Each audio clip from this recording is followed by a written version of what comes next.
حضرت ابو ہریرہ بیان کرتے ہیں رسول اللہ صلی اللہ علیہ وآلہ وسلم نے فرمایا، ہر نبی کی اپنی امت کے بارے میں ایک دعا قبول ہوتی ہے، بس ہر نبی نے دعا کرنے میں جلدی کی، جبکہ میں نے اپنی دعا کو اپنی امت کی شفاعت کے لیے روز قیامت کے لیے چھپا رکھا ہے، اور وہ شفاعت انشاءاللہ ہر اس شخص کو پہنچے گی جو اس حال میں فوت ہوا ہوگا کہ اس نے اللہ کے ساتھ کسی کو شریک نہیں ٹھہرایا ہوگا۔ حضرت ابو ہریرہ بیان کرتے ہیں رسول اللہ صلی اللہ علیہ وآلہ وسلم نے فرمایا، 3 آدمیوں کی دعا ضرور قبول ہوتی ہے: روزہ دار جب وہ افطار کے وقت دعا کرتا ہے، عادل بادشاہ، اور دعائے مظلوم۔ اللہ اس دعا کو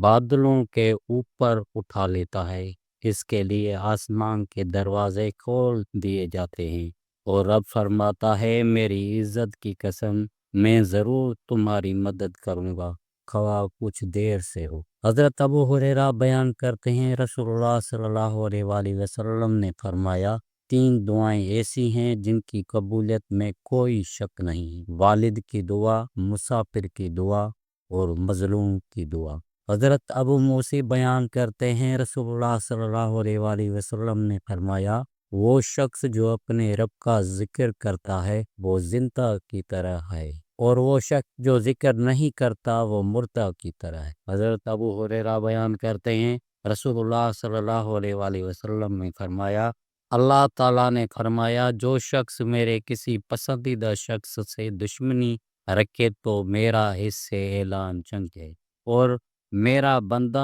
جن جن عبادات کے ذریعے میرے قرب حاصل کرتا ہے، ان میں سے وہ عبادت مجھے بہت محبوب ہے جو میں نے اس پر فرض کی ہے۔ میرا بندہ نوافل کے ذریعے میرا قرب حاصل کرتا رہتا ہے، حتیٰ کہ میں اس سے محبت کرنے لگتا ہوں۔ جب میں اس سے محبت کرتا ہوں تو میں اس کا کان بن جاتا ہوں جس سے وہ سنتا ہے، اس کے آنکھ بن جاتا ہوں جس سے وہ دیکھتا ہے، اس کا ہاتھ بن جاتا ہوں جس سے وہ پکڑتا ہے، اس کا پاؤں بن جاتا ہوں جس سے وہ چلتا ہے، اور اگر وہ مجھ سے کوئی چیز مانگتا ہے تو میں اسے عطا کر دیتا ہوں، اگر وہ مجھ سے پناہ طلب کرتا ہے تو میں اسے پناہ دے دیتا ہوں۔ میں نے جو کام کرنا ہوتا ہے اس کے کرنے میں مجھے کبھی اتنا تردد نہیں ہوتا جتنا کسی مومن کی جان قبض کرتے وقت تردد ہوتا ہے۔ وہ موت کو